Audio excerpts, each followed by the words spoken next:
You're now tuned into the Lady Charmaine Live Show, and I'm your host, Lady Charmaine. And as always, I got another great interview for you today. And I'll tell you who it is coming up right after this. You're special, Ree. You have a talent they call genius. You better think about what you're trying to do to me. How old is she? She's 10, but her voice is going on 30, honey. Think that you might go let yourself be free. How many albums have you had? 4. And no hits. I need you to focus and avoid frivolous distractions. Looking out This song goes on out the morning. to anyone who's ever felt mistreated. Have you lost your mind? Maybe I found it. You may Do you see what she is? feel like a natural. She's a miracle.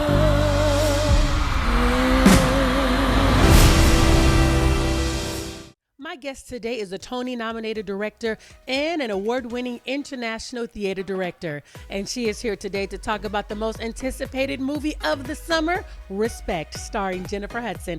Help me welcome to the Lady Charmaine Live Show, Miss Liesl Tommy. Welcome to the show. Thank you so much, Lady Charmaine. It's a pleasure to be here with you. I'm so glad to have you on the show today. But first, I want to say, how does it feel to know that the wait is finally over and the world will get a chance to see your film?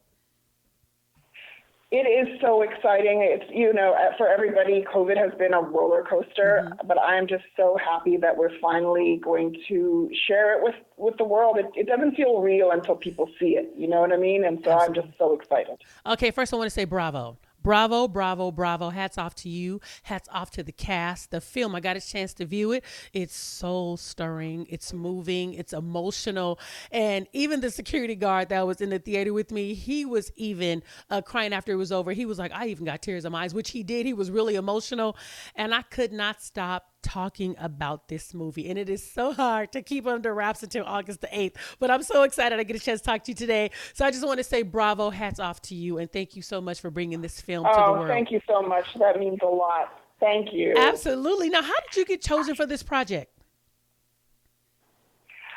So I got a phone call from Scott Bernstein, the creative producer, and MGM Studios. Someone had given them my name as somebody they should speak to, and it was supposed to be a kind of relaxed chat, just a getting to know you chat, because, they didn't really know me as a film director. Right. But I was so determined to direct this film that I kind of skipped the casual chat part and went right for my ideas for the film. So I told them that I thought the film should start in the church and end in the church. I told them that I thought it should be the journey of a woman with the greatest voice in the world who was struggling to find her voice. I told her that we should really be examining what it means to be the queen of soul, that the movie should look at what is soul. And they were kind of like, wow, that's a lot of ideas. And I was like, yes. And these are the songs, and this is the style of the film. And, they kind of hung up with me, and I was like, oh boy, I overdid it. And then they came back to me a couple weeks later, and they said that they wanted to build the film around that vision, and that's what we did. So you came in running things. He was like, okay, this is how this movie That's should right. go. I was like, I don't know, if you get a second chance, so let me just, let me put it all on the table. That's awesome. Okay, now let me ask you this question. Do you think that a male director would have been able to evoke the emotion that a female director would bring to this film? Absolutely not. Listen, Lady Charmaine, in the past, honestly, it's been mostly white men, writers and directors who have been in charge of these kinds of big studio music biopics. And they have been the ones telling us who we are in cinema for so long. And I think, I thought for Aretha Franklin, it has to be authentic. It has to be, it has to be lived in Black woman experience, Black experience. And so that's why I brought, the writer I brought on, Tracy Scott Wilson, who is a Black woman whose father was a Baptist minister and whose grandfather was a Baptist minister, so that we could be as real as possible, and we could really show that, in our world, the women in our lives are as important as the men in our lives. And I think the Black female gaze knows that. So in the movie, all of the kind of really pivotal moments for her is usually when she's talking to a sister a grandma, a auntie, a best friend, because that is how we are in life, right? Right. So, what kind of research did you do? Because obviously you were well versed by the time you went and you had the interview. So, you kind of knew what you wanted. What research did you do prior to having that interview on the phone? Well, there was the research that, I've just been doing my whole life because I love her so much. When I was a little girl, she was my absolute favorite. And I also don't know a time when I didn't know her music, because I grew up in a very musical family, and her music was always in our lives.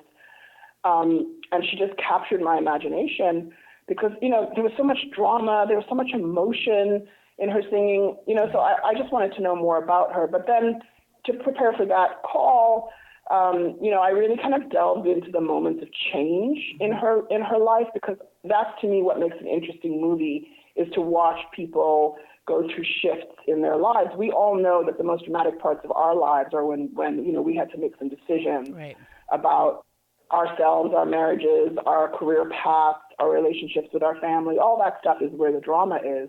So that's when I kind of did that research. And then after I got the job, Tracy, the writer, and I, did a tremendous amount of research in terms of her musical career, in terms of her, her albums, her childhood.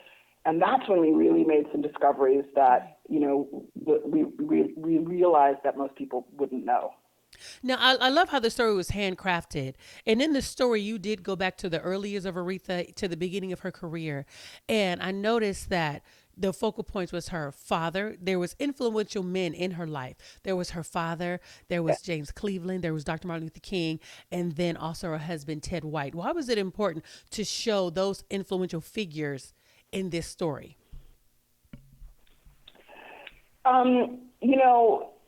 She had a really incredible childhood, and what I was excited to portray in the film, because we don't really see this a lot. We do not see a period film where Black people are living lives of affluence and success. You know what I mean? And he was an extremely successful preacher, her father, C.L. Franklin, and they lived in a beautiful home, that was beautifully decorated, and they had dignitaries and celebrities coming through their house all the time. That's from Dinah Washington to, a young Dr. Martin Luther King. C.L. Franklin was Dr. King's mentor, and I think people don't know that. So she grew up surrounded by Black excellence. And she grew up listening to people talking, about civil rights movement, politics, art.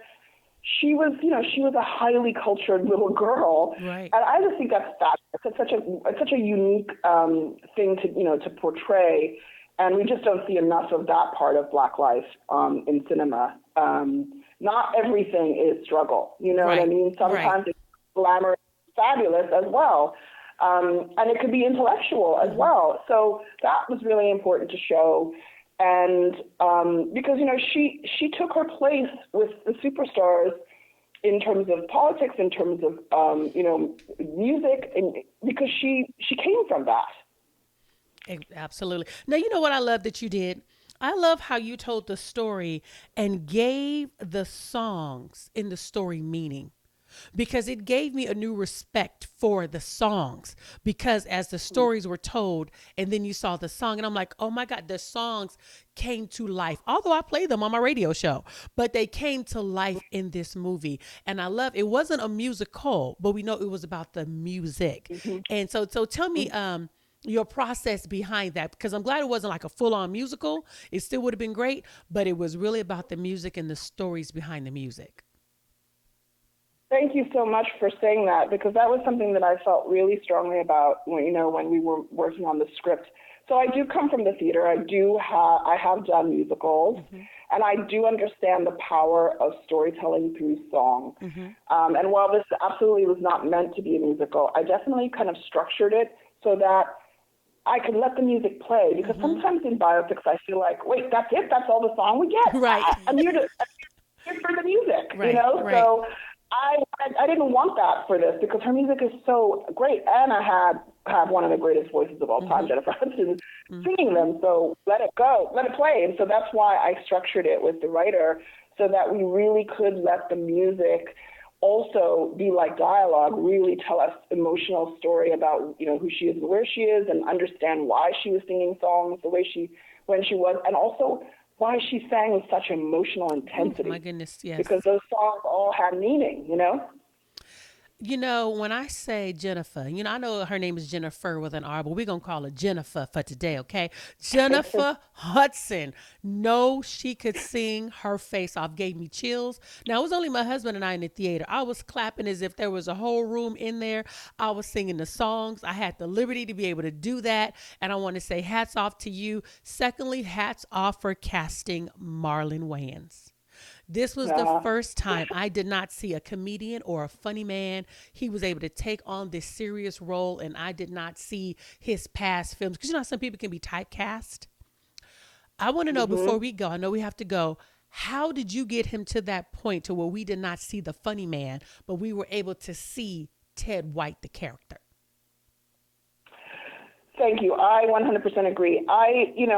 I saw a movie that Marlon did when he was like a little kid, and it was a serious role, and that was like maybe 20 odd years ago, and I never forgot it. So when we were casting Ted White, I don't want to cast just a bad guy, and just like another black male character with no dimension and complexity. Right.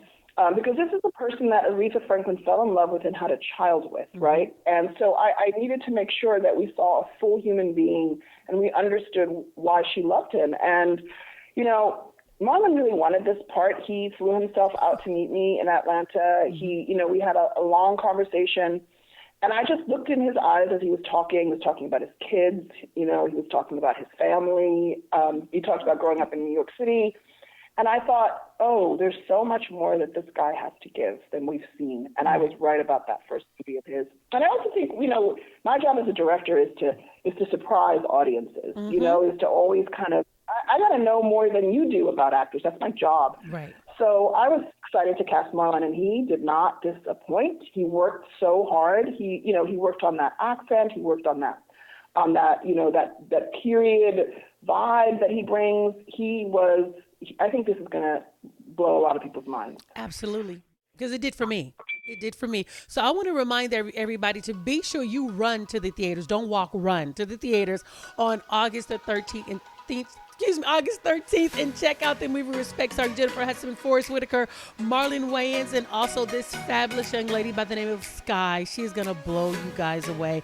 Thank you so much, Liesl, for coming on the show, and I look forward to having you back. Oh, I look forward to that too. Thank you so much for the time. Absolutely. Thank you. Bye-bye.